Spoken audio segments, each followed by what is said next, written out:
नमस्कार, मैं हूं आशीष चित्रांशी और आप देख रहे हैं द न्यूज लॉन्चर। बिहार चुनाव में पहले दौर के मतदान की तारीख जरा आज से आप अपनी उंगलियों पर गिनती कीजिए कि कितने दिन बचे हैं। कितने दिन बचे हैं? बमुश्किल अब 20-22 दिन बाद मतदान होना है। 20-22 दिन पहले सुप्रीम कोर्ट में हियरिंग थी और इस हियरिंग में गजब हुआ। उस हियरिंग में ज्ञानेश कुमार कैसे पकड़े गए और फिर सूर्यकांत ने कैसे चुनाव आयोग को बचाया, यही आज हॉट टॉपिक में हम लेके आए हैं। तो हॉट टॉपिक में पहले हेमंत जी को लाइए, फिर विषय लाएंगे। स्वागत है हेमंत भाई। दरअसल आज ज्ञानेश कुमार सुप्रीम कोर्ट में पकड़े गए। पकड़े कैसे गए वो भी बता दूं। उंगली पर फिर मैं गिनवाऊंगा तो लंबा वक्त लग जाएगा। आज से आप कितने दिन बचे हैं? 5 दिन उधर और 13 दिन इधर। 13, 5, 18 दिन, 19 दिन पकड़ लीजिए आप। 19 दिन बचे हैं। 19 दिन पहले अगर मतदाता सूची ही सार्वजनिक नहीं हुई, पब्लिक डोमेन में एडिशन डिलीशन सारा खेल जो आपने प्योरीफाई किया है, वो प्योरीफाई की हुई चीज ही जनता के सामने नहीं है, पब्लिक डोमेन में नहीं है, तो आप क्या करवाने जा रहे हो? लोकशाही में ऐसे गुप्त प्रक्रिया से तो कभी भी निर्वाचन होते नहीं, ओपन होता है भैया। हम स्टेक होल्डर हैं चुनावी प्रक्रिया में। नागरिक जो मतदाता होता है वो स्टेक होल्डर है, वो गुलाम बधुआ मजदूर नहीं है, स्टेक होल्डर है वो। और स्टेक होल्डर को पता नहीं है कि वो किस कंडीशन में है। यही बात आज रखी गई, दलील रखी गई कोर्ट में। अब ये दलील जब आई तो एक ही बात आजकल बार बार आयोग कहता है, जी प्रक्रिया, पहले प्रक्रिया नहीं होती थी, यही प्रक्रिया शुरू की है जी। प्रक्रिया चल रही है, प्रोसेस चल रहा है। कौन सा प्रोसेस चला रहे हैं? डिजिटल इंडिया की बात प्रधानमंत्री करता है और चुनाव आयोग कहता है कि प्रक्रिया चल रही है। इतनी लंबी प्रक्रिया। इनसे आरटीआई पे कोई इंफॉर्मेशन मांगो, कह देते हैं प्रक्रिया चल रही है। अभी साकेत गोखले ने एक इंफॉर्मेशन मांग ली थी वेंडर्स से जुड़ी हुई, तो कहे कि वो उसके लिए बहुत लंबी प्रक्रिया करनी पड़ेगी, वो उसको कंपाइल करने में बहुत टाइम लग जाएगा। तो चुनाव आयोग में हो क्या रहा है? वो मोदी जी वाला स्टाइल में समोसा छाप रहे हैं क्या ये लोग? जब ये पकड़े गए सुप्रीम कोर्ट में इस मसले पर, तो बचाया किसने? बिल्कुल स्पष्ट, बिना लाग लपेट के और बिना क्वेश्चन मार्क के इस बात को मैं कह रहा हूं, जस्टिस सूर्यकांत और जस्टिस बागची। आप एक एक शब्द को पढ़िए। आज की तारीख में न्यायपालिका में जजों के बोले गए शब्दों को तोलना मोलना और मूल्यांकन करना बहुत जरूरी है। एक एक शब्द पढ़िए। चुनाव आयोग को बचाने के लिए जस्टिस सूर्यकांत और जस्टिस बागची वहां पर खड़े नजर आए। इतने होना था, साहब की सेटिंग पूरी फिट हो गई, साहब की गोटी फिट हो गई, काम सेट हो गया। वही तो चाहिए था। मैं खबर आपको दिखाता हूं, लाइए भैया खबर लाइए स्क्रीन पर, फटाफट ले आइए। तो Bihar SIR, have no doubt ECI will fulfil their responsibility. ये एक एक शब्द मैंने कहा था, तोल मोल करके आप देखिएगा। Have no doubt ECI will fulfil their responsibility, Supreme Court adjourns hearing till November 4th। 6 तारीख को पहले दौर का मतदान है और 4 नवंबर को ये सुनवाई करेंगे। ये एहसान देश कैसे चुकाएगा? हम तो यही नहीं समझ पा रहे हैं भाई, हम तो नहीं चुका पाएंगे ये एहसान। 6 को मतदान, 4 को सुनवाई करेंगे। बिहार एसआईआर पर सुनवाई 4 नवंबर को होगी। और ये एडजर्न करते समय जो स्टेटमेंट है, टिप्पणी है, जो have no doubt ECI will fulfil their responsibility, मतलब हमें कोई संदेह नहीं है कि ईसीआई अपनी जिम्मेदारी पूरी करेगी, फुलफिल करेगी। रिस्पांसिबिलिटी, जो उसकी रिस्पांसिबिलिटी है वो पूरी करेगी, हमें कोई संदेह नहीं है। जब आपको संदेह नहीं तो 4 तारीख को क्यों सुनवाई कर रहे हो भाई साहब? बंद करो। बिहार एसआईआर पर सुप्रीम कोर्ट में बोला चुनाव आयोग, याचिकाकर्ता चुनाव प्रक्रिया में रुकावट डालना चाहते हैं। यही शुरू से, पहले दिन से बोलते बोलते यहां तक हम पहुंच गए। अब चलिए इसको दोनों को हटा दीजिए। जरा मैं भीतर दो आपको खबरें, दो हिस्से दिखा रहा हूं, वही दो हिस्सों के बीच की जो कड़ी है वो हेमंत जी के पास चलेंगे जोड़ने। पहले लाइए प्रशांत भूषण ने क्या कहा था, जो मैंने कहा ना ज्ञानेश कुमार पकड़े गए, ऐसे ही नहीं शब्द लिखे हैं, देखिएगा। They have not disclosed the complete list of new deletions of electors on draft roll, but not on final rolls. What are the new deletions not disclosed? मतलब जो नए डिलीशंस हैं वो डिस्क्लोज ही नहीं किए गए। Tomorrow and 20th they will freeze the final roll. कल और 20 को वो फ्रीज कर देंगे final roll. Unfortunately they have not been putting out the final roll on their website. वो फाइनल रोल को वेबसाइट पे नहीं डाल रहे हैं। That need to be done immediately. Bhushan submitted. ये तत्काल होना चाहिए, ये प्रशांत भूषण ने कहा।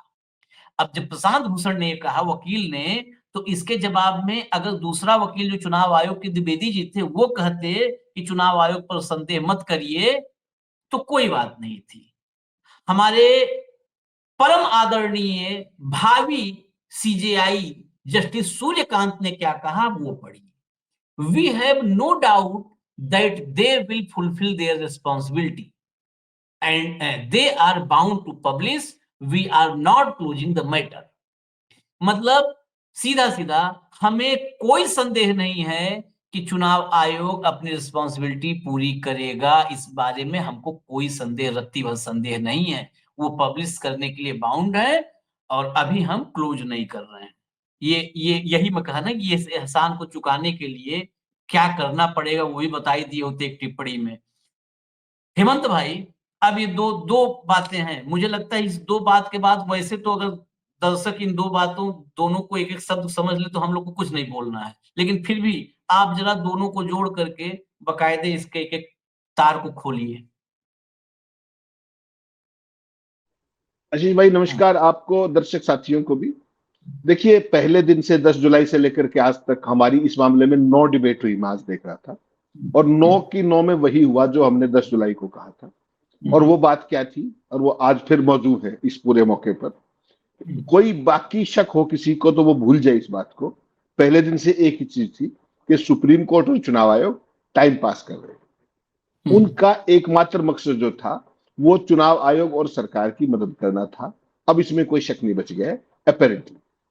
पिछली जो हियरिंग थी, आप जब बाहर थे, अवकाश पे थे, उस समय जो बात आई, उस समय भी ऐसा ही संकेत दिया गया था। और आज फिर दोबारा वही बात कह दी कि हमें पूरा भरोसा है कि चुनाव आयोग अपनी जिम्मेदारी पूरी करेगा और बस बाकी ठीक। तो ये सर्टिफिकेट तो आपने पहले दिन से ही छाप के बैठे ही हुए हो। 10 जुलाई को भी आप यही कह रहे थे। और हमेशा से जब भी चुनाव आयोग के मामले में आप फंसते हो कहीं, तो आप क्या कहते हो? वो भी एक संवैधानिक संस्था है, हर हम उसके कामकाज में हस्तक्षेप नहीं करना चाहिए। यही तो है आखिर में। जब कोई अपील दलील नहीं चलती है तो उसमें केवल एक ही रहती है कि वो संवैधानिक संस्था है। हकीकत आशीष भाई क्या है? एक होता है नियत और एक होती है नीति। इस मामले में, जो बिहार की एसआईआर के मामले में, जो चुनाव आयोग की नीयत है वो पहले ही दिन से बड़ी साफ है कि वो एक खास एजेंडे पर काम कर रहे हैं। उनकी नीयत कभी भी जवाबदेह नहीं रही, कभी भी पारदर्शी नहीं रही। और नीति क्या है कि हर चीज को छुपा करके, under the wraps. Supreme court के कहने के बावजूद भी ना तो वो उसकी बात सुनने को तैयार है, ना मानने को तैयार है। यही कारण है कि सुप्रीम कोर्ट चुनाव आयोग के तमाम जो गलतियां हैं, जो पकड़ी गई बार बार, तमाम सबूत जो रखे गए हैं कोर्ट के अंदर, चाहे वो योगेंद्र यादव ने रखे हो, चाहे प्रशांत भूषण ने रखे हो, चाहे बाकी पिटिशन रखे हो, उन सब को लेकर के सुप्रीम कोर्ट ने रह करके निरंतर आंखें मूंदी है। उसे ना कुछ सुन रहा है और ना कुछ दिखाई दे रहा है। हकीकत की बात आशीष भाई क्या है, जो बात मुझे आखिर में कहनी चाहिए, आज मैं शुरू में कह रहा हूं आपको। आप कितनी ही डिबेट्स कर लीजिए बिहार को लेकर के, कुछ भी कर लीजिए, जिस दिन एसआईआर ऑर्डर हुई थी 24 तारीख को, 24 जून को, उस दिन आपने, मैंने एक बात कही थी कि ये कार्यक्रम बिहार का कर दिया गया है। महाराष्ट्र मॉडल जो था उसका नया स्वरूप लागू कर दिया गया, आपको ध्यान हो। और ये केवल एक जो स्मोक स्क्रीन है, जो काम होना था वो पहले कर चुके हैं। उसको केवल वैलिडेट करने के लिए ये प्रपंच रचा गया है इस एसआईआर का। उसमें अब कोई शक बच गया है क्या आपको? अब केवल याचिकाकर्ताओं को एक ही चीज तय करनी है, जितने भी, क्योंकि इसमें पॉलिटिकल पार्टियां भी पिटिशनर्स थी, इसमें सिविल सोसाइटी के वर्कर्स भी थे, तमाम तरह के लोग थे। उनको केवल एक ही चीज तय करनी है कि आगे से इस मामले में अदालती कार्रवाई का शामिल होना है अदालती कार्रवाई में, ये इसका बहिष्कार कर देना चाहिए। चुनाव की प्रक्रिया तो बाद में आएगी, बिहार का रिजल्ट आते ही वो भी पता लग जाएगा कि ये क्या किया गया है, कैसे किया गया और क्यों किया गया। एक बात तो बड़ा स्पष्ट है। अब आपने जो मूल मुद्दे की बात छोड़ी, एक लाइन में उस बात को कहना चाहता हूं। ये जो सारा प्रपंच रचा गया, कोट एंड कोट कह रहा हूं जिम्मेदारी के साथ, प्रपंच SIR, ये आपने किस लिए रचा था? कि कोई भी विदेशी वोट नागरिक ना डाल पाए, विदेशी। सारा हो गया काम। आपने आज तक कोई सूची देखी कि इसमें इतने विदेशी थे? कोई बताई क्या? ज्ञानेश गुप्ता ने, किसी ने बताई हो? तो वो कहा था क्या, घुसपैठी आ गई हैं, उनको बाहर करने के लिए। तो आज तो बता दीजिए कि कितने घुसपैठी। आज जब हियरिंग हो नहीं बताया। दूसरा सवाल क्या है कि आपने बिल्कुल ठीक कहा ओपनिंग में कि शुद्धिकरण करने की प्रक्रिया, शुद्धिकरण। अब शुद्धिकरण के बाद जो नाम कटे उनको सार्वजनिक करना चाहिए, नहीं करना चाहिए?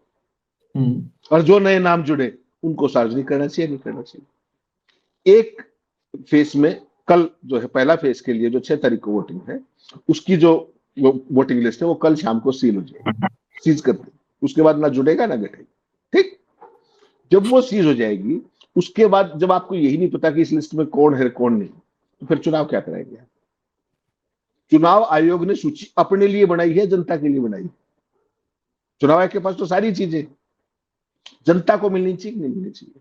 आज क्या कहा जो अपने प्रशांत भूषण ने कि साहब ना तो ये लिस्ट दे रहे एडिशंस और डिलीशंस की, और दुर्भाग्य से ना ही इसको वेबसाइट पे डाल रहे। और वो महोदय क्या कहते हैं, राकेश द्विवेदी जी, कि हम इस प्रक्रिया में हैं। वो प्रक्रिया तो कल पूरी हो जाएगी शाम को। कल तो फ्रीज होनी ही होनी है ना, एज पर रूल। कल शाम को वोटर लिस्ट फ्रीज होनी ही होनी, फर्स्ट राउंड। और जो सेकंड राउंड की वोटर लिस्ट है वो 20 तारीख को फ्रीज होनी है। इसमें तो कोई कुछ भी नहीं कर सकता, या कोई कर सकता है? तो क्या राकेश द्विवेदी अगर ईमानदार थे, या सुप्रीम कोर्ट इस मामले में न्याय देना चाहता, वो ये नहीं कहता कि कल फ्रीज होने के बाद इसको पब्लिक डोमेन में डाल दीजिए? कह सकता था। और दूसरी लिस्ट जैसी हो जाए 20 तारीख को फ्रीज, उसके तुरंत बाद डाल दीजिए, 24 घंटे में डाल दीजिए। कहा क्या कहा कि हमें पूरा भरोसा है कि चुनाव आयोग अपना काम अच्छे से करेगा। ये सर्टिफिकेट तो आप पहले दिन नहीं देते, फिर 10 जुलाई से अब तक क्यों आपने ये करा? हाँ, केवल मेरा ये सवाल बना रहे थे। ये हम उस दिन कह रहे थे आपको 10 जुलाई की आप पूरी जो है, मैं चाहूँ अगर संभव हो तो लिंक डाल दीजिए 10 तारीख की डिबेट का, लोग देख लेंगे क्या कहा था। उस समय लोग हमें जो भक्त थे वो हमें गालियां दे रहे थे उस दिन कि आपको सुप्रीम कोर्ट से ज्यादा पता है, ये है वो है। आज बता दीजिए हमें ज्यादा पता था, किसको ज्यादा पता था? 10 जुलाई की केवल डिबेट ही देख ली, फर्स्ट हीयरिंग हुई थी, उसमें रुख देख के हमने बताया था। क्यों कहा था हमने कि जब चुनाव आयोग को सुप्रीम कोर्ट आदेश देने की बजाय जब सुझाव देने लगा, तब हमने ये बात कही कि सुप्रीम कोर्ट का काम सुझाव देना नहीं, आदेश देना है। जिस चीज को वो सुझाव दे रहा है उसको आदेश क्यों नहीं दे सकता? क्या दिक्कत है उसको आदेश देने में? नहीं, एक बात है, चुनाव आयोग में सलाहकार के पद पर सुप्रीम कोर्ट का जज थोड़ा नियुक्त हुआ है? उनका अपना मैंडेट है, उनका काम है चीजों को इंटरप्रेट करना। कोई चीज से वो कन्विंस है कि आधार को यूज किया जाना चाहिए तो आदेश जारी करें। हाँ। उसको ये करने की क्या जरूरत है कि हम सुझाव देते हैं? और उस पूरे मामले में आधार को लेकर ही 4 ऑर्डर करने पड़ गए, 4। ध्यान रखिएगा, कहीं कंटेम्प्ट का कोई चक्कर नहीं आया। एक जज वकील ने कहा कि सर इनके खिलाफ कंटेम्प्ट कीजिए, फिर वही बात साइड स्टेप कर गए थे, आपको ध्यान होगा। तो ये जो सारी जो है ना बोल चाल करके सारी चीजें करके ये बहुत कुछ कह दिया। इस पूरे SIR की हियरिंग को जो आदमी समझदारी से पढ़ लेगा, वो इलेक्शन कमीशन की भी नीयत देख लेगा, वो पेटिशनर्स की भी नीयत देख लेगा, और वो माननीय जजों की भी नीयत देख लेगा। इसके बाद कहने और सुनने को कुछ बचेगा नहीं लोकतंत्र के लिए। ये मैं आपको बिल्कुल 2 टूक बता दूं। ये जो SIR यहाँ की गई है ना, अब अगर आप इतने ही न्यायप्रिय थे तो 2024 का चुनाव तो पहले मई से तय था, 5 साल पहले तय हो जाता है। अगला चुनाव मई 2029 में होना, इसमें किसी को शक है क्या? तो आपने ये SIR की कवायद उससे 1 साल पहले करनी चाहिए थी। और जो वोटर सूची लोकसभा के चुनाव में वैलिड थी वो आज इनवैलिड कैसे है, उसको कैसे आप हटा सकते हो? जिस आदमी ने लोकसभा में चुनाव डाल करके वोट डाल के मोदी को चुना, वो बिहार के CM को नहीं चुन सकता क्या? तो ये जो बेसिक चीज क्या थी कि घुसपैठी है, बेसिक बात क्या थी? विदेशी, वो दिखा दीजिए। जिनके नाम काटे वो दिखा दीजिए, जिनके नाम जोड़े वो दिखा दीजिए। कोई सा भी दिखाया क्या? फिर आपने SIR करी क्यों थी? इसका जवाब दे दीजिए। तो आशीष भाई, ये एक पर्टिकुलर व्यक्ति के लिए ये सारी की सारी कवायद रची गई, और ये रिजल्ट भी वही होगा जिसके लिए ये किया गया। मैं ये आपको आज ही कह रहा हूं, कोई कुछ कहता रहे। और फिर भक्त पेड़ पे चढ़ के चीखेंगे, देख लो हमने तो कहा था। भैया तुम वोट से नहीं जीत रहे हो, तुम खेल से जीत रहे हो। महाराष्ट्र में ये बात साबित हुई, और ये मैं अब भी कह रहा हूं, बिहार के लोगों को बहुत गंभीरता से अगर इस डेटा मैनिपुलेशन का जवाब दे रहा है तो उसका केवल एक वो चीज है जवाब, मैसिव वोटिंग, जो उस दिन हम बात कर रहे थे। उसके अलावा अगर ये आपने नहीं किया, वही 60-62% वोटिंग हुई, तो रिजल्ट भी वही होगा जो इस एसआईआर से इंश्योर करने की कोशिश की गई है। You take it from. अब मैं आपको और थोड़ा अपडेट दे दूं लाइव लॉग के अलावा। इसी समय आ गया अडानी जी के जो है पोर्टल पर लग गई खबर एक। बिहार में एसआईआर मामले पर चुनाव आयोग ने सुप्रीम कोर्ट में हलफनामा एक दाखिल किया है, आज ही हुआ है, जिसमें ये पूरा भरोसा जताया सूर्यकांत ने, उसी में हलफनामा एक दाखिल किया है। उस हलफनामे में आयोग ने कोर्ट से कहा है कि एसआईआर का मामला उठाकर कोर्ट को गुमराह करने और चुनावी प्रक्रिया में बाधा डालने की साजिश रची गई है। साथ ही आयोग ने कहा कि याचिकाकर्ता बिहार की मतदाता सूची संशोधन प्रक्रिया को पटरी से उतारने की कोशिश कर रहे हैं। अरे याचिकाकर्ता बेचारे क्या कर रहे हैं, वो बीएलओ हैं कि बीएलए हैं कि मान लो किसी घर में जाकर कह रहे हैं कि फॉर्म नहीं भरना है, वो कैसे पटरी से उतार रहे हैं?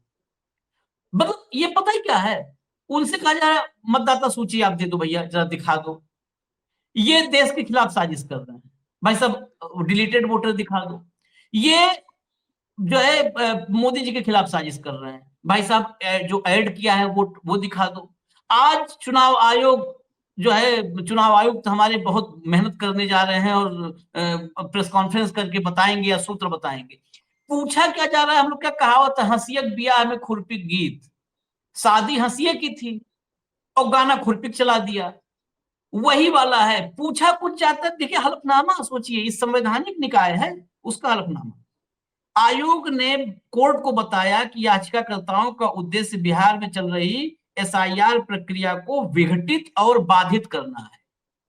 विघटित और बाधित करना, अभी मैं समझूंगा भाई कैसे कर सकते हैं, जरा हम भी समझें। याचिकाकर्ताओं के हलफनामे में जो तथ्य दिए गए हैं वो पूरी तरह से गलत और भ्रामक हैं। याचिकाकर्ताओं के हलफनामे का मकसद अन्य राज्यों में भी एसआईआर की प्रक्रिया रोकने का है। आयोग ने अपने हलफनामे में कहा कि योगेंद्र यादव ने अखबारों की रिपोर्ट और खुद बनाए चार्टों पर भरोसा किया जो उनके शपथ पत्र का हिस्सा नहीं है। यह सीमित आंकड़ों को तोड़ मरोड़ कर इस्तेमाल है ताकि दिखाया जा सके कि मतदाता सूची में बड़े पैमाने पर नाम गायब हैं। अच्छा देखिए, इस हलफनामे में एक बात है कि सीमित आंकड़ों को तोड़ मरोड़ कर, है ना, लेकिन बड़े पैमाने पर नाम गायब हैं। आयोग ने हलफनामे में कहा कि 2011 की जनगणना के आंकड़ों पर आधारित जनसंख्या अनुमान गलत है, उसे मतदाता सूची की सटीकता तय करने का आधार नहीं बनाया जा सकता है। मुस्लिम मतदाताओं के कथित रूप से असमान विलोपन के आरोप पर आयोग ने कहा कि यह दृष्टिकोण सांप्रदायिक और निंदनीय है। ये कम से कम ये नहीं कहा हलफनामे में कि मुस्लिम तुष्टिकरण कर रहे हैं याचिकाकर्ता। बताइए, वहां पर मुस्लिम मतदाताओं के कथित रूप से असमान विलोपन का आरोप, उस आरोप पर ये क्या कह रहे हैं कि ये दृष्टिकोण सांप्रदायिक और निंदनीय है। अरे भाई डेटा दोगे ना, डेटा दो। करो नहीं सांप्रदायिक है, समाज में जहर बोने की कोशिश कर रहे हैं ये याचिकाकर्ता, चुनाव आयोग को अपना काम नहीं करने दे रहे। गजब है भाई, क्योंकि आयोग के डेटा में धर्म से जुड़ी कोई जानकारी दर्ज नहीं की जाती है, धर्म से जुड़ी कोई जानकारी नहीं दर्ज की जाती है। पिछले मतदाता सूची में 7,89,00,000 मतदाता थे। इनमें से 7,24,00,000 ने इनुमरेशन फॉर्म जमा किए जबकि 65,00,000 ने नहीं किए। इनमें से 22,00,000 मृत पाए गए, 36,00,000 अस्थायी रूप से स्थानांतरित हो गए और 7,00,000 अन्य जगहों पर दर्ज हैं। हलफनामे में यह भी कहा गया है कि 3,66,000 नामों को नोटिस और सुनवाई के बाद हटाया गया और यह प्रक्रिया ईआरओज और एईआरओ द्वारा विस्तृत आदेशों के साथ की गई है। अब तक कोई अपील नहीं दाखिल की गई। नामों में गिब्रिस या गलत शब्दों की शिकायत पर ईसीआई ने कहा कि यह सिर्फ हिंदी अनुवाद सॉफ्टवेयर की त्रुटि थी, अंग्रेजी प्रविष्टियां सही हैं और उन्हें बीएलओ ने सत्यापित किया है। अब सुनिए, ये नहीं, जाएंगे मंगल पर, हिंदी इनका सॉफ्टवेयर हिंदी अनुवाद नहीं कर पा रहा है? नहीं आशीष भाई, देखिए ये तो सारी चीजें सेल्फ एक्सप्लेनेटरी, इसमें कहीं कोई समस्या नहीं। इस सारे में जब एक व्यक्ति ये कह रहा है, पिटिशनर ये कह रहा है, प्रशांत भूषण ये कह रहे हैं कि साहब ना तो इन्होंने सूची सार्वजनिक की हटाए गए नामों की, ना जोड़े गए नामों की, तो इनको डायरेक्शन दीजिए। राकेश द्विवेदी कहते हैं कि नहीं हम प्रोसेस में हैं। क्या सुप्रीम कोर्ट यही कह सकता था कि जैसे ही ये आए आप इसको ऑनलाइन डाल दीजिए?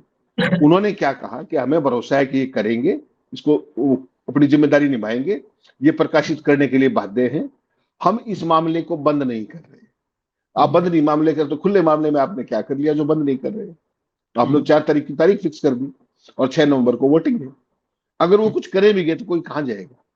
तो ये सारे का सारा जो एक पूरे का पूरा कोरियोग्राफ्ट एक्सरसाइज थी, जो सुप्रीम कोर्ट के अंदर बाकायदा एक स्क्रिप्ट थी, जिसके तहत ये सारा खेला गया। बड़े भारी मन से मुझे कहना पड़ता है। और इस सारी कवायद में लोगों का सुप्रीम कोर्ट में भरोसा कम होगा, चुनाव आयोग में पहले ही भरोसा कम है, वो और ज्यादा गिरेगा। कुल मिलाकर के चुनाव आयोग जिस काम के लिए बना था, स्वतंत्र और निष्पक्ष चुनाव बिना भेदभाव के, उस मोर्चे पर 100% नाकाम और बायस दिखाई दे रहा है। मैं तो केवल इतना कह सकता हूं। चुनाव आयोग में कम भरोसा नहीं, चुनाव आयोग में खत्म भरोसा था, कम नहीं खत्म था। सुप्रीम कोर्ट पर कम था, जो खत्म की तरफ बढ़ चुका है। बस अब अगर ऐसे ही देखिए, ये बाकी लोग याचिकाकर्ता वगैरह सब सांप्रदायिकता फैला रहे हैं, और देखिए सुप्रीम कोर्ट समाजवाद की दिशा में बढ़ रहा है। जितना भरोसा खत्म हुआ है आयोग पर, उतना ही सुप्रीम कोर्ट का भी खत्म करके बराबरी पर खड़ा कर देंगे।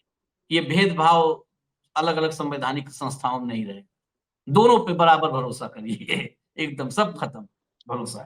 खैर इजाजत दीजिए हमें, जो खबर थी वो खबर आ गई, लेकिन अब उम्मीदें ये सब पालना कि नहीं अभी सुप्रीम कोर्ट आएगा, फिर सरकार, ये सब लिखने का मतलब है आपको झूठा दिलासा देना सिर्फ व्यू के लिए, बस।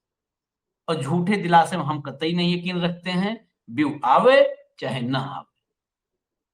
ये डे वन से जब से चल रहा है, बहुत बार लोगों ने चलाया कि अब विपक्ष को मिली ताकत, सरकार को लगा झटका, आयोग पलट गया, उलट गया। हमें पता है कुछ नहीं न पलटेगा उल्टेगा, उतना कौन किसके पास हिम्मत है कि किसको पलट देगा उलट देगा। तो इजाजत दीजिए हमें, और बाकी लोकतंत्र की खैरियत के लिए आप लोग अपने अपने धर्म और आस्था के अनुसार प्रार्थना कीजिए। बस इतने कर सकते हैं। धन्यवाद हेमंत भाई, नमस्कार।